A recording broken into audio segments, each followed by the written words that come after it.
अस्सलाम वालेकुम स्टूडेंट्स। तो आज मैं लेके आई हूँ डायनेमिक्स चैप्टर नंबर 3 का लेक्चर 2। ठीक है, तो यहाँ पे हमारे पास जो पहला टॉपिक यहाँ पे डिस्कस करेंगे हम, वो है momentum in terms of force. ठीक है, momentum in terms of force. तो ये आज हम डिस्कस करने लगे। तो हमने जो है इधर जो है एक डेरिवेशन की तरह है, तो स्टार्ट करते हैं। सबसे पहले हमारे पास मोमेंटम का फॉर्मूला पता होना चाहिए, P=mv। ठीक है, इनिशियल मोमेंटम मतलब इनिशियल वेलोसिटी। ठीक है, और फाइनल मोमेंटम मतलब फाइनल वेलोसिटी है उसमें।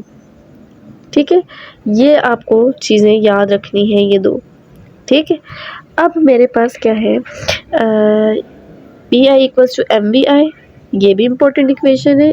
ये इक्वेशन 1 आप मान लो, इसको आप इक्वेशन 2 मान लो। ठीक है, दोनों इम्पोर्टेंट है और दोनों का आप समझ रहे कि ये हुआ कैसे, क्योंकि इनिशियल वेलोसिटी, इस वजह से हमने यहाँ पे इसको इनिशियल मोमेंटम कह दिया, और अगर फाइनल वेलोसिटी लेंगे इसलिए इसको हम फाइनल मोमेंटम कह देंगे। अच्छा, चलो फिर आगे देखें। तो यहाँ पे हमारे पास क्या होता है, फॉर्मूला है, क्या फॉर्मूला, F=m a। ये एक फॉर्मूला है, ये एक फॉर्मूला है। अगर मैं बोलूँ कि मेरे पास a जो है वो होता है Vf-Vi/T, ऐसा मैं कहती हूँ। ठीक है, लेकिन अगर मैं क्या करूँ, मैं यहाँ पे v है ना, v, मैं बोलूँ v नहीं, Pf, और Vi नहीं बल्कि Pi, तो ये a नहीं बन जाएगा बल्कि ये Ma कहलाएगा, ये Ma कहलाएगा। हम अगली स्लाइड पे मज़ीद सही से डिस्कस करते हैं। अच्छा, यहाँ पे A=Vf-Vi/T। ठीक है, और अगर मैं यहाँ पे ले रही हूँ Pf-Pi/T, तो ये होगा बराबर किसके, Ma के, Ma के बराबर होगा ये। Ma=, मैं इसको थोड़ा सा मज़ीद मुझे साफ लिखना चाहिए, तो यहाँ पे Ma=Pf-Pi/T।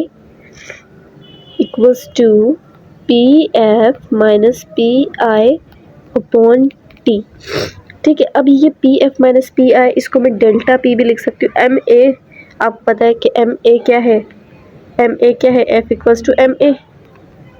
हम फोर्स को कहते हैं, तो ये Ma की जगह अगर मैं लिख दूँ फोर्स F, फिर Pf-Pi मतलब डेल्टा P/T। तो यहाँ पे मोमेंटम आपको दिख रहा है इन टर्म्स ऑफ फोर्स। तो यही तो चीज़ थी, यही तो डेरिवेशन थी। हम आ जाते हैं law of conservation of momentum, which is one of the most important topic.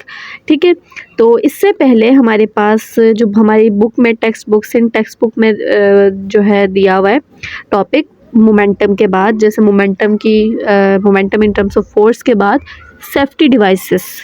ठीक है, सेफ्टी डिवाइसेस का जो है वो टॉपिक है, लेकिन मैं चाह रही हूँ कि पहले मैं आप लोगों को law of conservation of momentum समझा दूँ। ठीक है, फिर हम सेफ्टी डिवाइसेस, उसमें रीडिंग है। ठीक है, कुछ ऐसे आपको टर्म्स मिलेंगे जिसके आपको मीनिंग पता होना चाहिए। ठीक है, ये सब है उसमें। तो बहरहाल हम पहले बात कर लेते हैं law of conservation of momentum. So law of conservation of momentum बहुत ज़्यादा इंपॉर्टेंट लॉ है। क्या कहता है ये लॉ कि इन द एब्सेंस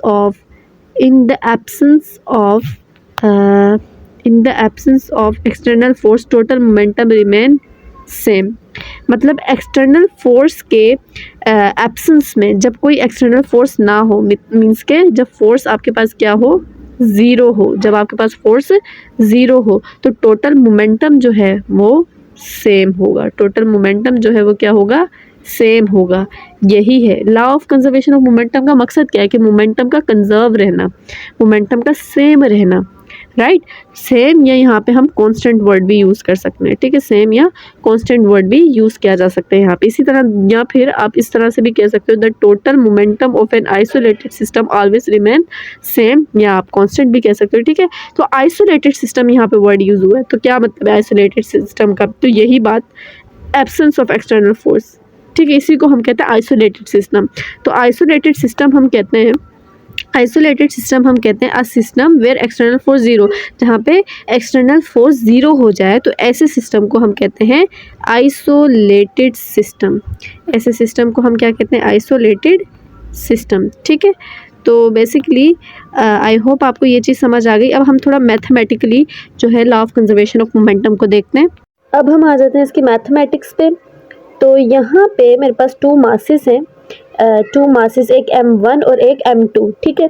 तो यहाँ पे मैं दो बॉडीज बना रही हूँ, एक ये बॉडी, एक ये, ठीक है। इसको मैं कह रही हूँ this is body A and this is body B। और जो बॉडी A का जो मास है इसको मैं कह रही हूँ मास 1 m1, और बॉडी B का जो मास है इसे मैं कह रही हूँ m2, ठीक है।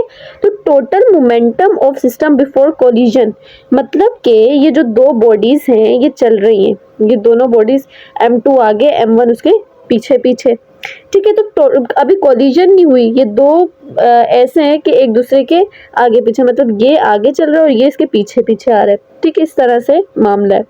तो कोलिजन नहीं हुई, कोलिजन मतलब टकराना, टकराव, दो चीजों का आपस में टकराना, that is known as collision.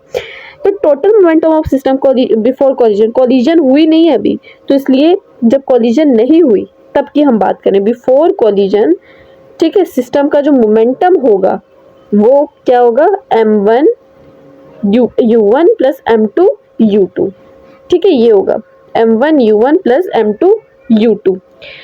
u1 क्या है, जो ये बॉडी A है, बॉडी A का मास m1 है, और बॉडी A ये जो वेलोसिटी है, बॉडी A जिस वेलोसिटी के साथ चल रही है उसे मैं कहूंगी u1, ठीक है। इसी तरह बॉडी B का मास m2 तो है, लेकिन बॉडी B की जो वेलोसिटी है उसको मैं कहूंगी u2, ठीक। तो आफ्टर कोलिजन, जब इन दोनों की कोलिजन हो जाए, बिफोर कोलिजन तो मेरे पास ये इक्वेशन होगी, तो आफ्टर कोलिजन जब कोलिजन हो जाएगी दोनों टकरा जाएंगे, दोनों टकरा जाएंगे। जब दोनों टकरा जाएंगे तो क्या होगा कि इन दोनों की जो वेलोसिटी है, वेलोसिटी पहले u1 u2 थी, ठीक है, लेकिन जब कोलिजन हो गई तो ये u1 u2 जो है ये कन्वर्ट हो जाएगी v1 plus v1 and v2 में, ठीक। तो पहले u1 u2 थी, लेकिन अब जो है कोलिजन के बाद v1 एंड v2 हो जाएगी। तो total momentum after collision, collision के बाद टोटल मोमेंटम जो होगा वो होगा m1 v1 plus m2 v2, ठीक है। कोलिजन के बाद हम v1 v2 लेंगे। आई होप ये क्लियर है। According to law of conservation of momentum, तो total momentum of system of before collision बराबर होता है total momentum of system after collision, ठीक है।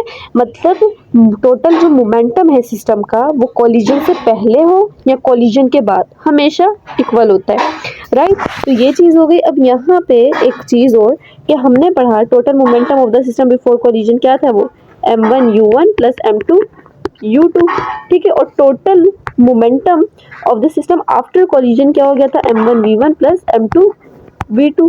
तो इसका मतलब जो law of conservation of momentum की जो इक्वेशन बनेगी वो कैसे बनेगी, m1 u1 plus m2 u2 equals to m1 v1 plus m2 v2। तो ये इस तरह से करके आपके पास इक्वेशन बन जाएगी। थोड़ा सा साफ लिख लेते हैं अगले स्लाइड पे। ये आपके सामने मैंने लिखा है m1 u1 plus m2 u2 equals to m1 v1 plus m2 v2। ये ही है law of conservation of momentum, यही कहता है law of conservation of momentum. तो यही है हमारे पास law of conservation of momentum.